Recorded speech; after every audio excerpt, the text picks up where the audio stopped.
Bom dia, que a graça e a paz do Senhor Jesus Cristo seja em sua vida, no seu lar, em seus negócios. Quero agradecer a Deus por permitir entregarmos nossas primícias a Ele e juntos desfrutarmos de mais um dia dessa palavra que se encontra no Evangelho de Marcos, capítulo 4, versículos 35 a 41 e 5 de 1 a 7, que dizem: Naquele dia, sendo já tarde, disse-lhe Jesus: Passemos para outra margem.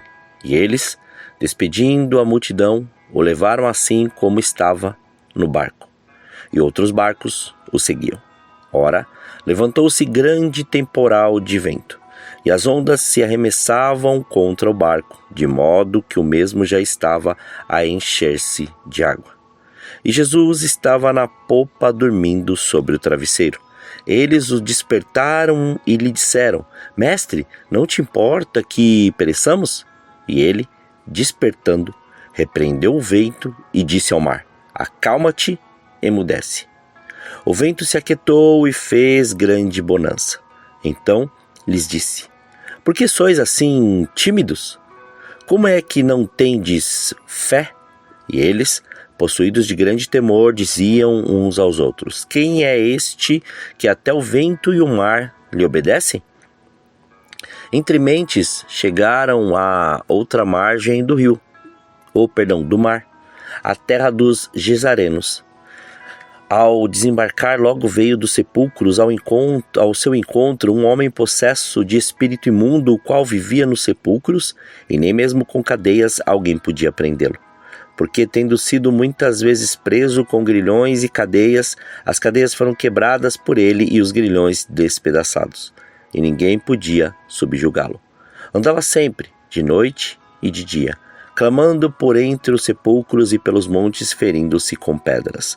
Quando de longe viu Jesus, correu e o adorou, exclamando com alta voz: Que tenho eu contigo, Jesus, Filho do Altíssimo? Conjuro-te por Deus que não me atormentes. Jesus, após obedecer à ordem do Pai, junto com a multidão, vê que se faz necessário uma travessia, ou seja, ir para o outro lado, pois a multidão e os discípulos tinham que aprender e ser ensinados em algo. Mateus narra que Jesus e os seus discípulos haviam trabalhado arduamente curando e ministrando. Era noite e provavelmente os discípulos preferiam descansar, mas Jesus deu uma ordem. Tem momentos que o Senhor nos diz: Levanta-te, deixa o que estás fazendo e faça o que eu te digo. É melhor obedecer, ainda que o nosso desejo seja outro. Deus sempre tem um propósito quando nos ordena algo. Passar para o outro lado pode significar coisas distintas para cada um de nós hoje. A cada pessoa o Senhor está convidando para comprometer-se mais com a presença dEle, organizar o seu tempo e não deixar que este trabalho roube mais o seu tempo, abandonar esta relação que está afetando sua vida espiritual e mudar o seu comportamento, consagrar-se mais a Deus em oração, jejum e estudo da palavra, dar ao Senhor o que é dele, sementes, dízimos, ofertas, seu tempo, deixar de ser multidão para ser um discípulo que permite ser um instrumento usado pelo Senhor. O que havia do outro lado? Jesus estava interessado que ele e seus discípulos chegassem ao outro lado para resgatar a um homem que estava em situação crítica. Foi o único motivo da viagem de Jesus. A cidade de Gadara, que havia sido destruída em várias ocasiões, havia sido e estava sofrendo muito e havia sido atacada por várias situações. Havia um endemoniado, um espírito imundo o possuía. Ele vivia nos sepulcros, entre os mortos. Estava fora de controle, atado com cadeias e grilhões, e ele mesmo se desprendia delas. Andava gritando e se ferindo com as pedras. Foi a única coisa que Jesus fez em Gadara: libertou aquele homem. Jesus queria ver aquele homem livre e que os seus discípulos vissem sua condição e o que ele, Jesus, pode fazer quando lhe obedecemos e passamos para o outro lado. O que há do outro lado hoje? Porque Jesus deseja que passemos para o outro lado. Há uma população crescendo e a passos gigantescos. Há um avanço das seitas, uma deterioração na estrutura da família, divórcio, filhos desamparados, abuso doméstico, uma população envolvida no alcoolismo, nas drogas e demais vícios, o suicídio que tem aumentado assustadoramente, a imoralidade sexual, homossexualismo, lesbianismo, prostituição, crianças fazendo sexo, indústria pornográfica tendo ganhos bilionários, pedofilia, a corrupção dos líderes do governo e líderes espirituais, os meios de comunicação sendo usados para destruir. A igreja é responsável para sarar o mundo. Somos o sal da terra, somos a luz do mundo. Deus nos chama para passarmos para o outro lado para sarar o mundo. A igreja não pode estar alheia à situação do mundo. É certo que o inimigo se levantará forte nos últimos dias, mas também para os últimos dias o Senhor derramará do seu espírito sobre toda a carne.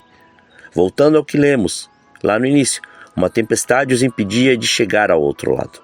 Na travessia se levantou uma tempestade. Mesmo obedecendo a ordem de Jesus, o inimigo se levantará para que você não chegue ao outro lado. Mas as portas do inferno não prevalecerão contra a igreja do Senhor. Existem muitas pessoas na igreja que estão em meio a uma tempestade. Enquanto lutamos contra a tempestade, o gadareno continua preso. Jesus estava na polpa do barco, ou seja, parte de trás. Jesus quer estar na proa da sua vida, ou seja, ser seu capitão, na frente. Coloque Jesus na frente e ele acalmará a tempestade. Que você, como corpo de Cristo, se posicione para fazer essa travessia quantas vezes for necessária, pois o Senhor quer que você vá para o outro lado da margem. Com Jesus como capitão, podemos chegar ao outro lado. Há um gadareno que continua preso, se ferindo. Portanto, que possamos obedecer à ordem de Jesus e compreender que nele temos uma autoridade sobrenatural. Ainda que tenham tempestades, ou melhor, ainda que venham tempestades, ela só nos ajudará a saber que nível de intimidade estamos vivendo no Senhor. Oremos, Pai, nós te louvamos e te agradecemos. Graças te damos, Pai, por mais este dia. Obrigado pela sua presença, obrigado pelo seu amor. Somos gratos pelo seu senhorio. Somos gratos por mais este fôlego de vida. Somos gratos pela sua presença, pelo seu amor, pela sua graça, pela sua glória, por tudo que tens feito e da maneira que tens feito. Somos gratos pelo Senhor nos dar mais este dia e nos oferecer mais, Pai, esta oportunidade em sua palavra de fazermos o seu querer manifesto. Que nós possamos entender esta travessia dia após dia e ir e estar nos lugares que o Senhor assim preparou para nós. Cada um conforme o seu dom, cada um conforme o seu chamado, cada um conforme aquilo que o Senhor designou, mas não deixe ninguém ficar preso nas situações desta terra. Antes, leva-os, Pai, a viver aquilo que o Senhor preparou para cada um deles neste tempo.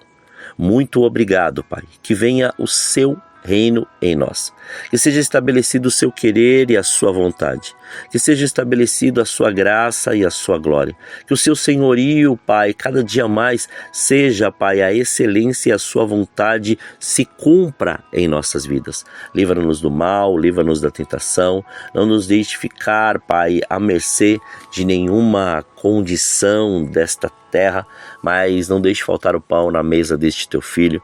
Antes, continue, Pai, continue, Senhor querido, mostrando e revelando o que o Senhor quer, da maneira que o Senhor quer e do modo que o Senhor quer que cada um dos teus filhos, Pai, estejam e como o Senhor quer que eles sejam, Senhor, direcionados e instruídos por Ti.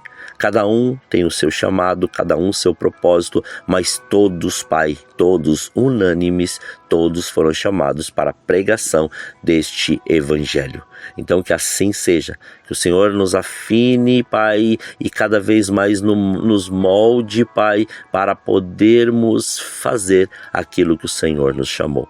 que sejamos nós estes instrumentos, usados, afiados e afinados por Ti, para poder levar este Evangelho. Somos gratos a Ti por esse dia, por isso consagramos tudo que temos, tudo que somos, consagramos todos os nossos sentidos, consagramos a nossa vida para que se cumpra e se estabeleça o Seu querer da maneira que o Senhor assim preparou. Graças Te damos, assim oramos, em nome de Jesus. Amém. Que você tenha um dia abençoado na presença do Senhor.